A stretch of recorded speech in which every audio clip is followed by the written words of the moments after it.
Amados irmãos, queremos cumprimentá-los com uma boa noite, debaixo da graça e da paz do Senhor Jesus. Amém?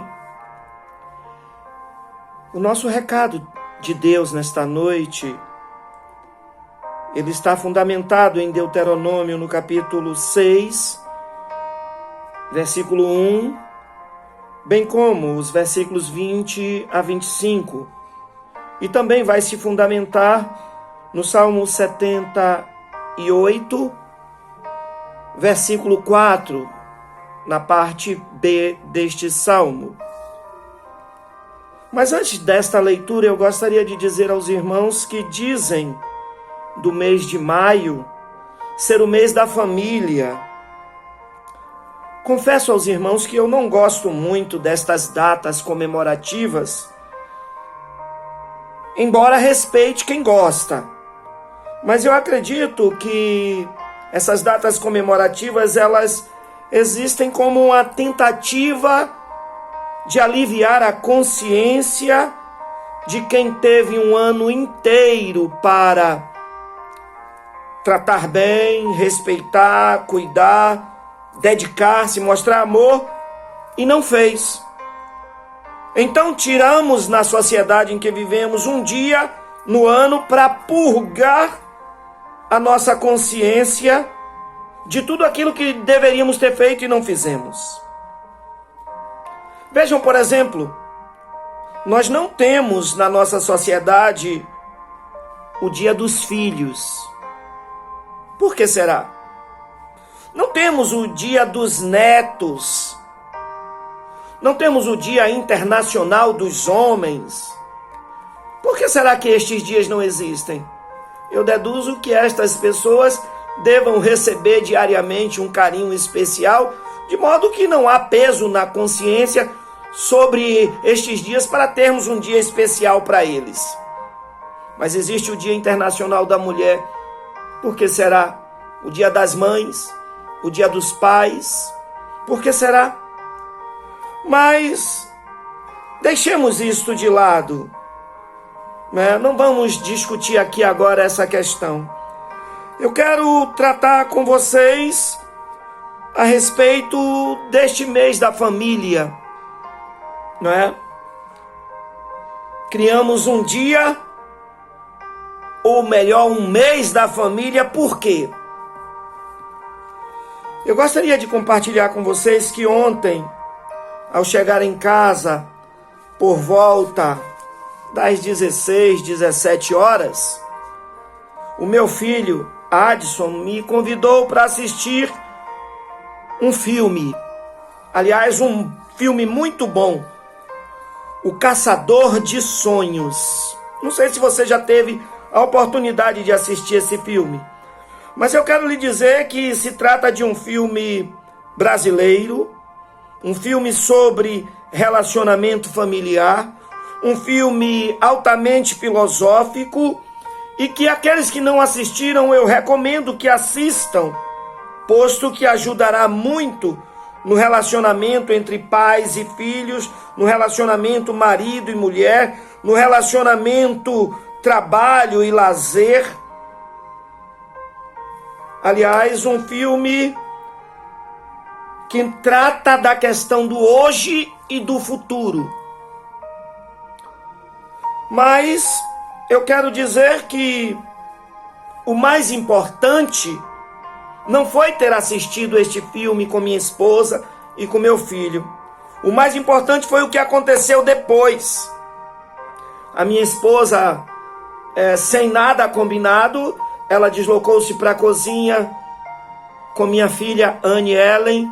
E lá elas batiam um papo animadamente lá na cozinha, enquanto que eu e Adson ficamos aqui na sala e conversamos animadamente sobre diversos aspectos da vida.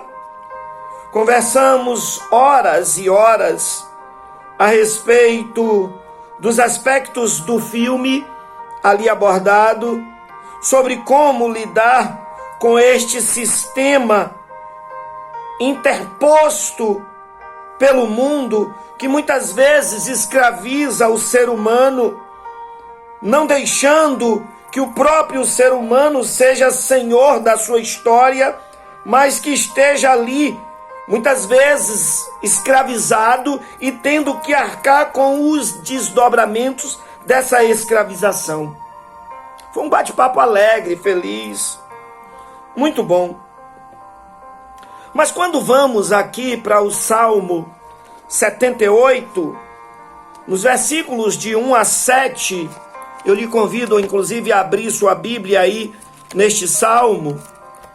Salmo 78, versículos de 1 a 7, o texto bíblico nos diz assim: escutai a minha lei, povo meu, inclinai os vossos ouvidos às palavras da minha boca. Abrirei a minha boca numa parábola, falarei enigmas da antiguidade, os quais temos ouvido e sabido, e nossos pais nos têm contado a respeito deles. Nós não encobriremos estes fatos aos nossos filhos, mostrando à geração futura, à geração vindoura, os louvores do Senhor, assim como a sua força e maravilhas que fez. Porque Ele, o Senhor, estabeleceu um testemunho em Jacó e pôs uma lei em Israel, a qual nos deu a nossos pais, para que fizessem conhecer aos seus filhos, para que a geração vindoura a soubesse, os filhos que nascessem tomassem conhecimento, de modo que eles levassem essa história também e contassem a seus filhos. E tudo isso para quê? O verso 7 diz: para que pusessem em Deus a sua esperança e não se esquecessem das obras de Deus, mas guardassem os seus mandamentos. Achei interessante esse texto bíblico e vemos aqui nele, indo diretamente ao ponto, que ele nos conta a história de Israel. Todo esse Salmo 78 nos conta a história de Israel e de como Deus guiou o seu povo e de como Deus protegeu o seu povo no decorrer da sua história, não obstante a desobediência, por vezes, desse próprio povo. Mas o que eu acho interessante nesses versículos de 1 a 7 é que eles trazem consigo uma certa denúncia. Ou seja, esses versos, ele é uma preocupação divina com o futuro do seu povo. É uma preocupação divina com o futuro bem-sucedido do seu povo. E nestes versos eu quero destacar 3 pontos. E o primeiro deles: Deus está preocupado com o sucesso deste povo, e para que o sucesso deste povo se consolidasse, o povo de Deus não poderia nem deveria esquecer quem, desde os tempos antigos, esteve ao lado do seu povo, ajudando a conquistar esse futuro glorioso. O povo de Deus não poderia e nem poderá esquecer. Para isso é que o texto nos convida a estar contando essa história, essa trajetória do povo de Deus. Em segundo lugar, nós vemos o mecanismo que Deus se utilizou para que este futuro glorioso chegasse, sem que a sua fonte fosse esquecida. E qual foi o mecanismo usado por Deus? Mais uma vez nós vamos ver os versículos 3, os versículos 4, os versículos 5 e 6. Conte a geração vindoura, não deixe esquecer, conte de pai para filho, façam eles saber a história. Veja que Deus trabalha com família.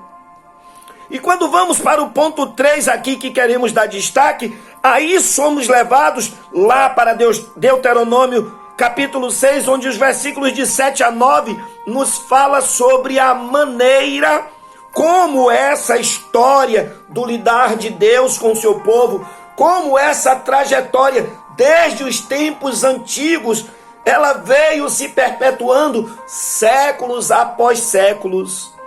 A maneira como essa história deveria ser contada não deveria ser de uma forma pesada, de uma forma cansativa. Até porque as crianças não têm essa estrutura de absorver isso. Acho interessante que lá os versículos em Deuteronômio nos diz, capítulo 6, no verso 6 e 7 diz assim: e estas palavras que hoje te ordeno, elas estarão no seu coração, e as ensinarás a teus filhos, e delas falarás, assentado em tua casa, e andando pelo caminho, e deitando-te e levantando-te. Também as atarás por sinal na tua mão, e te serão por frontais entre os teus olhos, e as escreverás nos umbrais da tua casa e nas tuas portas. O que é que esse texto bíblico nos sinaliza, queridos? Que o modo como essa história do lidar de Deus com o seu povo, ela deveria ser compartilhada com a geração vindoura de um modo natural. Não era essa pregação cansativa, que às vezes as crianças não aguentam nem ouvir, às vezes nós adultos não aguentamos, não é verdade? Quanto mais as crianças. Vejam que o texto bíblico denuncia aqui que era de uma forma natural, no andar, no dia a dia, no bate-papo, no conversar, é que essas histórias deveriam ser contadas de geração a geração. Essa instrução deveria então ser passada para as crianças como o contar de causos, que é interessante ouvir, como o contar de histórias para as crianças antes delas dormirem, antes delas conciliarem o sono. Por isso o texto diz, ao levantar-te e ao deitar-te. Essas histórias da história de Deus no meio do seu povo deveria ser contado como experiências de vida, onde papai e mamãe, onde vovô e vovó, onde netinhos e netinhas participam das vivências de Deus e com Deus no meio dessa história. Eu gostei do bate-papo ontem com meu filho. O simples fato de eu dizer aqui que eu gostei, de eu afirmar que gostei, já denuncia consigo que isso precisa acontecer mais vezes. Se não tem acontecido pouco, mais vezes precisam acontecer. Uma das coisas que eu perguntei a meu filho naquele bate-papo ontem: você conhece o seu pai?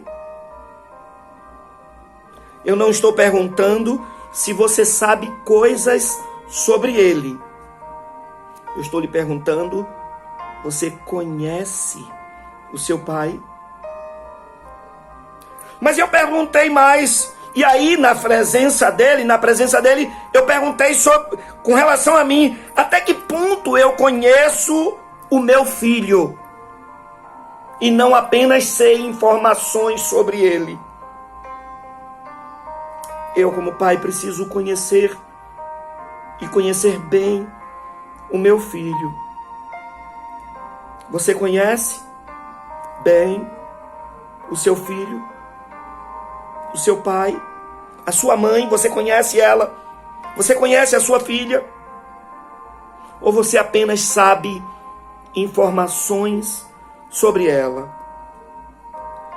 Queridos, ontem no bate-papo com meu filho nós conversamos sobre, por exemplo, renúncias que às vezes a vida nos impõe por amor à família, mas também por amor a Deus e ao seu reino, ao trabalho dele.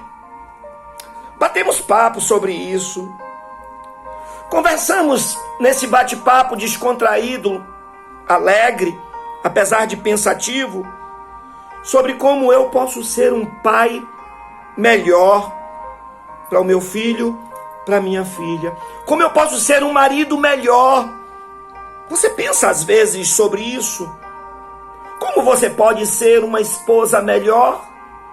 Ou você nem pensa a respeito disso? Não gasta tempo com essas coisas? Eu devo dizer, queridos, nesse mês chamado mês da família, a proposta de Deus é que sejamos uma família melhor. Uma família que se conheça melhor. Moramos todos muitas vezes dentro de um mesmo lar, de uma mesma casa, mas não nos conhecemos intimamente uns aos outros. Não é verdade? Às vezes apenas sabemos sobre o outro. A proposta de Deus é que sejamos uma família melhor, até porque o desejo dele é que isso chegue às gerações vindouras, para que através da nossa família possamos mostrar o amor de Deus ao mundo. Vamos trabalhar nessa direção? Vamos cuidar um pouco mais de nós e conviver mais sobre isso. Não cuidar apenas do trabalho, mas cuidar da família e do lazer que impõe-se a ela. O desejo de Deus é o bem da minha família e da sua família. Trabalhemos em parceria com Ele nessa direção. Que Deus nos ajude e nos abençoe. Amém? Que Deus nos abençoe. Senhor, abençoa esta família que ouve a Tua palavra nesta hora. Sabemos que às vezes o relacionamento familiar não é algo fácil. Sabemos que no lidar, no dia a dia, às vezes nos descuidamos aqui ou ali de algum ponto que muitas vezes pode não ser tão importante para a gente, para mim, mas pode ser importante para o outro. Ó Deus, nos ajude a dar uma atenção especial a isso. Que com a Tua ajuda, a orientação do Teu Santo Espírito, tenhamos famílias fortes, consolidadas na rocha que é Cristo Jesus.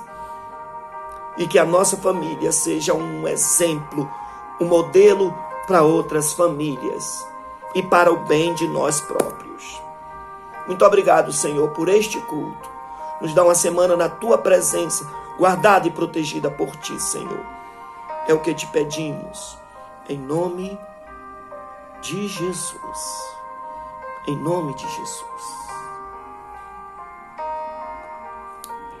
Amém? Que Deus te abençoe. Fica na paz de Deus. Deus nos abençoe.